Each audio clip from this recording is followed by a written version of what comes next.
Alright boys, we're plugging away here still. Check her out, eh? Friggin' lines. Brand new.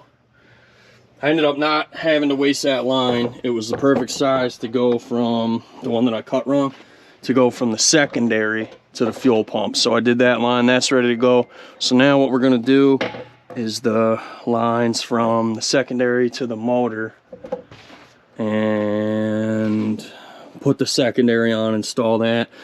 I think usually, man, these things freaking suck. Let me show you. Let me see if I get the camera in here.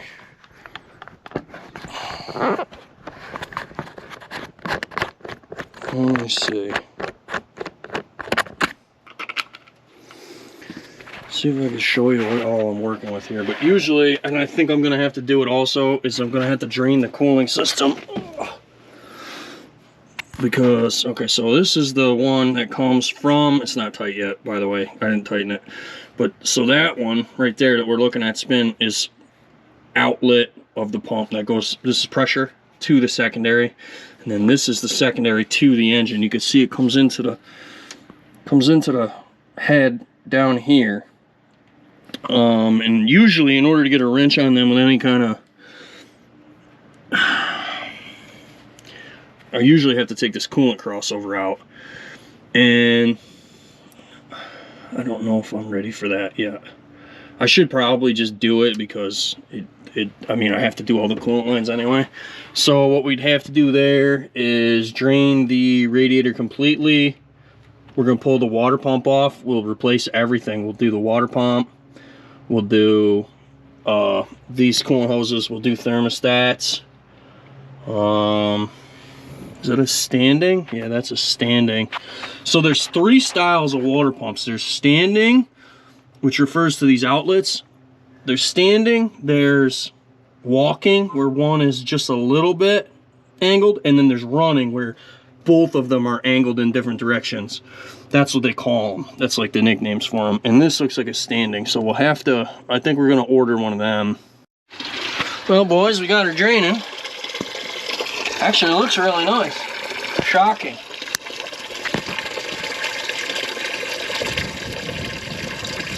Gotta change the buckets.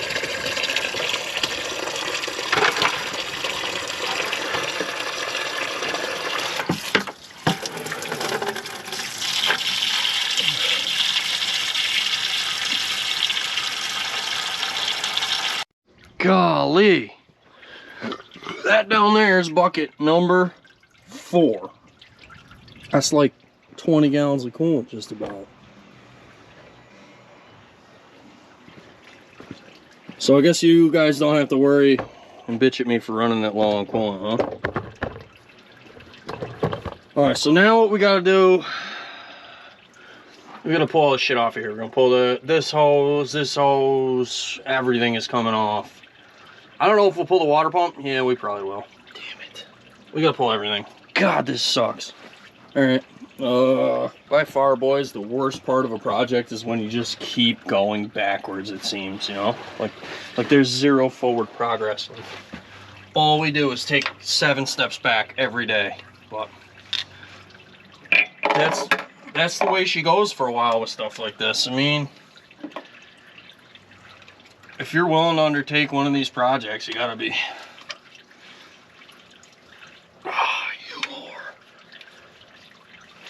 You gotta be ready to fight for it, because ain't nothing with one of these come easy.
as long as this thing's been sitting, dude, it's just gonna get thermostats. Oh, put that anywhere. We didn't need that. Great.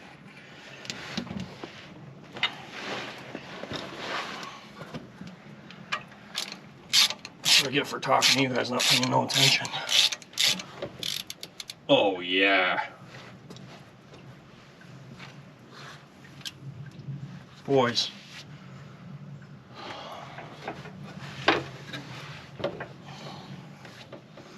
Hang on.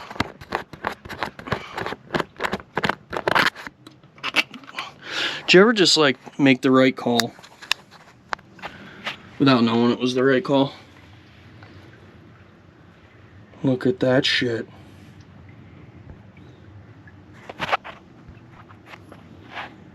Can you see it?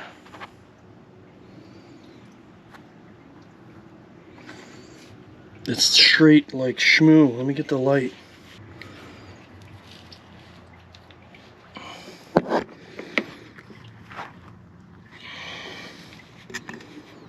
Look at that shit. Made the right call, fellas.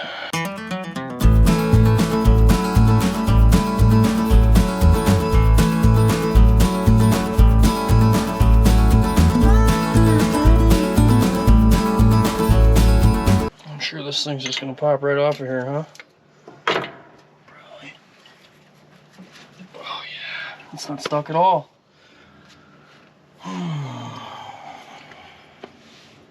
Of course, I knocked the big screwdriver off there. Oh, wow.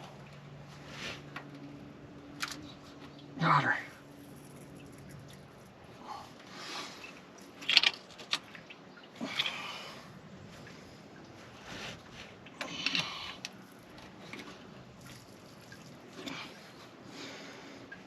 That's it right on that missing one.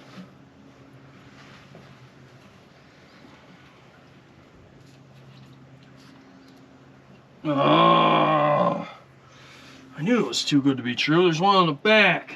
You whore. Who puts a fucking bolt there?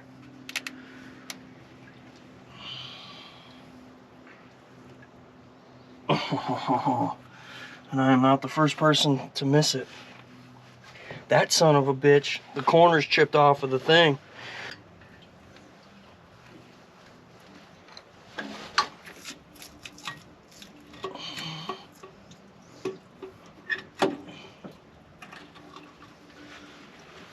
You gotta have it all the way off. Maybe not. Nope.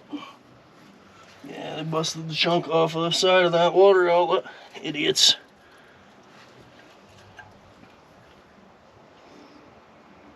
That's the bolt.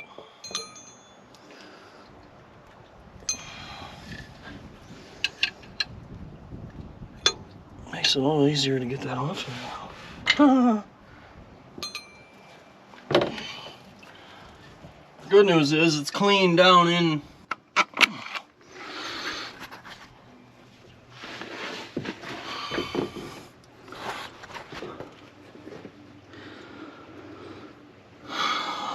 Don't look bad.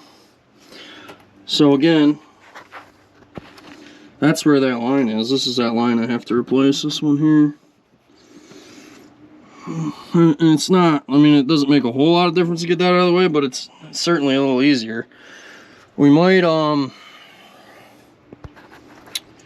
we can also pull this piece. This is 3 9/16 bolts. There's one here, one kind of back in there, and then one on this side there.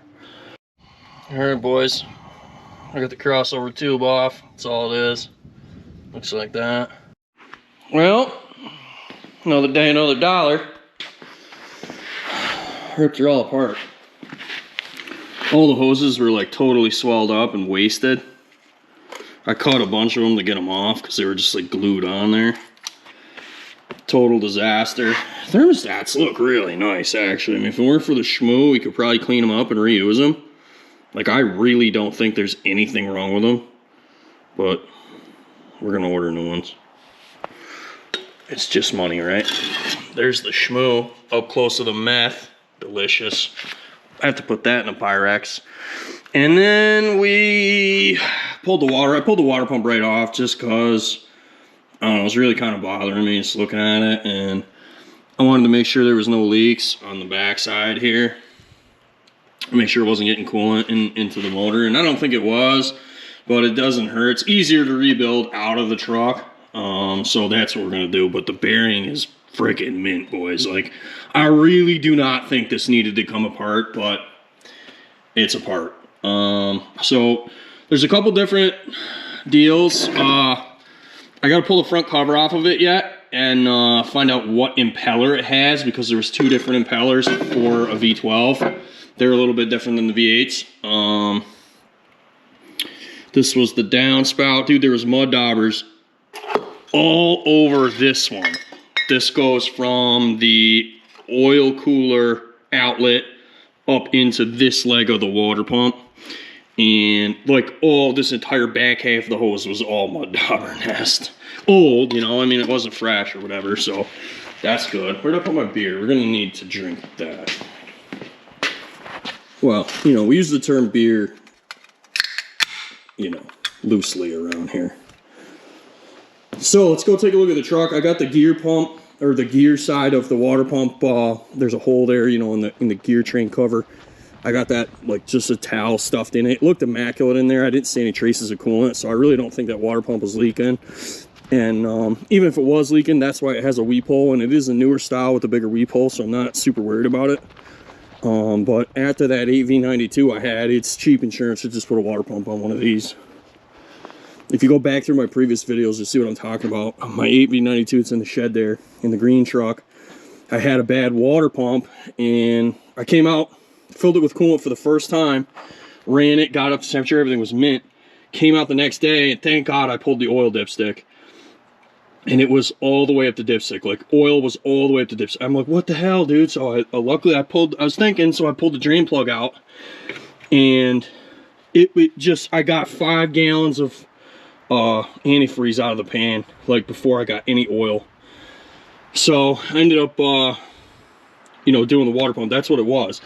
See, if the water pump leaks, if my AV92 had an old style water pump on it with a small weep hole, and what happened was the weep hole plugged up, whether from mud daubers or whatever. Let me see if I get you a light.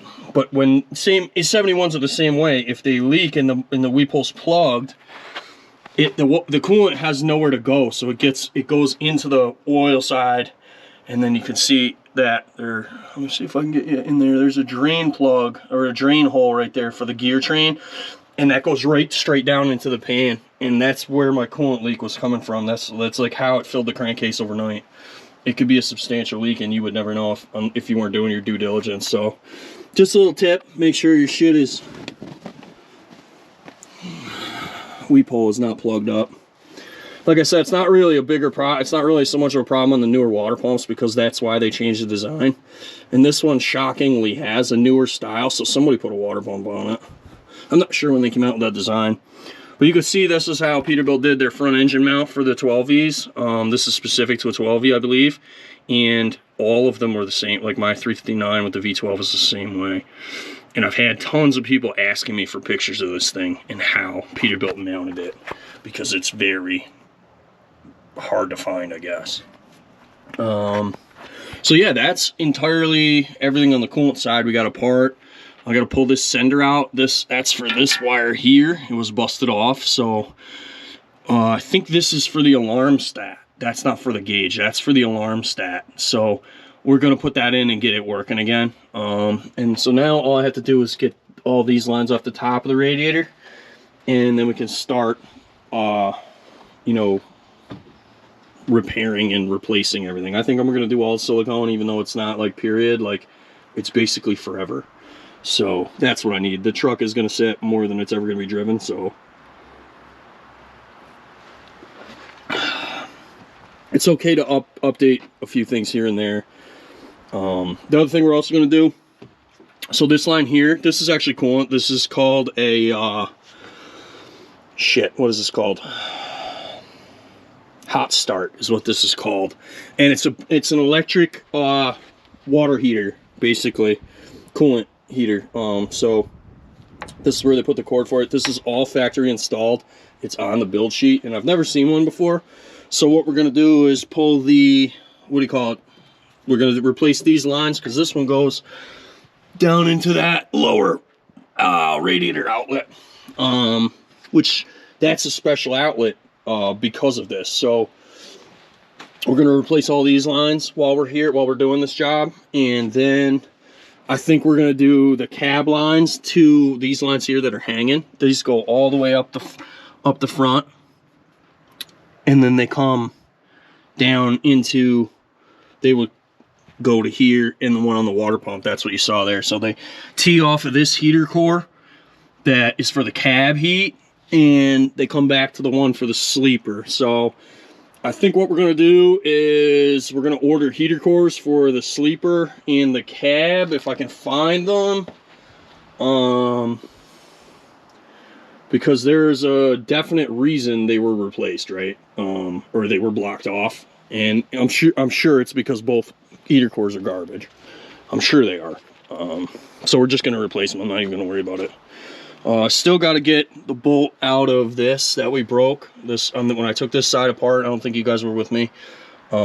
This bolt broke. It was the only one. They all came out wicked hard, and that one just, it fought the good fight and it won. So we're gonna have to get the welder out here and get that off. You could see I pulled the whole assembly off of the cylinder head, but I can't take it out because of these goddamn, the capillary style mechanical temperature gauge. They're hardwired. There's no connector in it, so it's stupid. But the other thing we're also going to do is we are going to do the coolant hoses that go from the back of the cylinder heads to the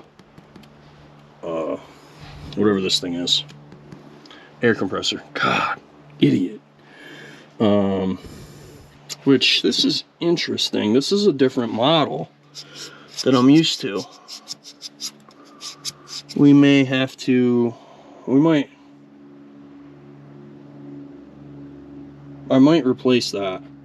So on the 2-flow 501 that's on the 892 and all the other ones, there's no coolant in the block assembly here on those, so you can't get water in the base of this, which will in turn get into your crankcase. And it's happened to a lot of guys and they don't know where it's coming from. They rebuild the motor. It's not the case. It's your air compressor. The 2-flow 501 isn't like that. The 501s just have liquid to the head, so they really can't leak into the base.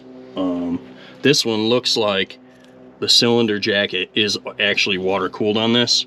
That's where this line goes to. It's going to be back to coolant. So we got that one to do, and looks like one on the other side. I didn't realize it went over there.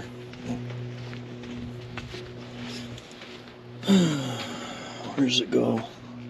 Yeah, yep, right here into this water T coming out of the head, or the block rather, which is where everything else goes into. Wonder where does this go then? We're gonna have to do that too. That looks like a factory line. That's weird that that's a different. That's not the braided that we're used to. You know, that's like a regular hydraulic line, which makes no sense. I don't know why we would have that on here. Where does that go? Oh, it's just a crossover in the back, so it goes back into the block over here. But that does look factory. It has like paint on it, like factory paint.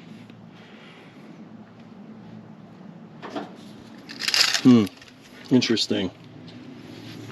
Unless somebody painted this, I don't know. I'm confused. So, because the reason why I'm confused and why this is so difficult for me is PACCAR painted, in these years PACCAR painted, you could tell the motor's white. The motor was white from the factory. PACCAR painted their engines white. And my 359 was the same way. So all this white paint is original to the engine. But I thought it was engine and transmission, but that doesn't appear to be the case. It looks like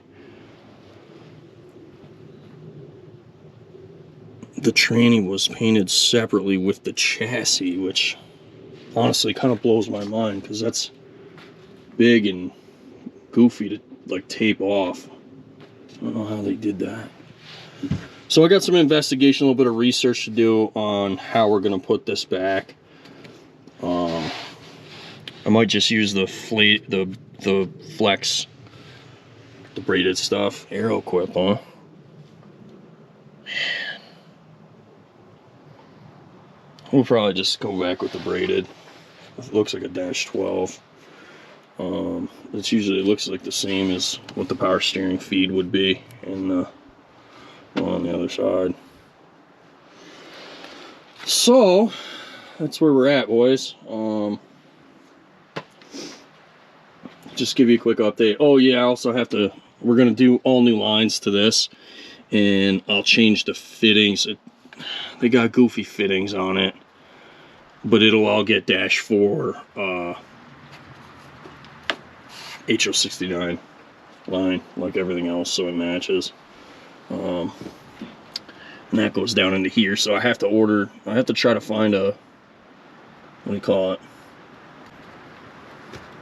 spin-on deal. Actually, I might just get regular coolant hose, because those fittings at factory, and there's all of them in there. So, and that's a fact, that's where they were. That is a factory bracket for that, I believe. Unless, I don't know, it is kind of booger welded, but that's usually where Peterbilt put them. Interesting. That's where Peterbilt would have put it from the factory. My 359 had the same one, so I'm assuming it's factory. I can check on the build sheet, it'll show you. But that's where we're at. We'll next video will probably be a little while from now. I'm gonna have to wait a little bit to order parts for this thing. So maybe we'll do some other videos in the meantime. But this this is gonna be like $1,000 easily, between thermostats, all the hoses, that water pump rebuild kit. The water pump rebuild kit's like 200 bucks. So we got some money to spend, and I just don't want to do it right now. We spent a lot of money online already, so credit card's out of control right now, fellas. But that's whatever. It's trucking. We're getting there. Stay tuned. There's gonna be a lot more on this truck. I ain't quitting until she's running and driving. So, oh, you know what? I totally dicked up too before I let you go. Let me show you. I didn't know this, and I unfortunately learned the hard way. I made a mistake when I ordered. Remember I told you I got all them fittings earlier in the video for the that weatherhead hose. Well, I found a surplus 48 fittings on eBay, and I bought them. And my fault, I didn't know that there was a difference. But I mean, obviously there's a difference in flare, but there's a difference in size. So I got the fittings.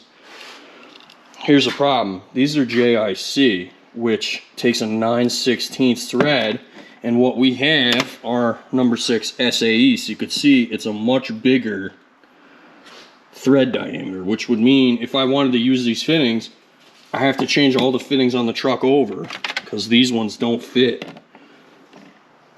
and I'm not going to do that. So I had to find, now I got to find more fittings and find something to do with these. I don't know what I'm going to do with these, but so I guess dash 6 is different. Ah, man, that's just such a kick in the nuts. Dash 8 is the same. These are 5/8, I think. Something like that. No, these are 5/8. These ones are 5/8. I don't remember what size those ones are. But the dash 8 is the same, I guess, between JIC and SAE. Of course, JIC uses a 37-degree flare.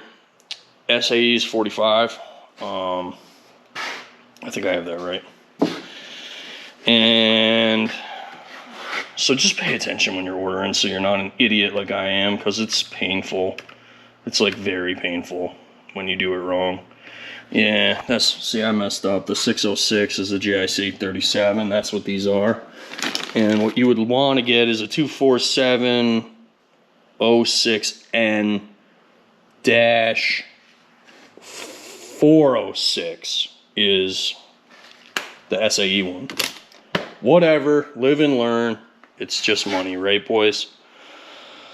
Thanks for watching. We'll do this again shortly. We're gonna figure out what we're gonna do with the fuel lines and finish reassembly. In the next video, we'll finish the cooling lines, the cooling system, I should say. and the fuel system. It's kind of all tied together because you got to get the front apart, as you saw. So we'll do that all in the next video, the assembly, and I'll show you how to do the water pump. You got to set the gear lash, no big deal. It's very simple. And that'll do it, man. So thanks for watching. There'll be more on this truck. Stay tuned. I hope you guys are enjoying the videos, because it's a bunch of work to make them. So thanks for watching.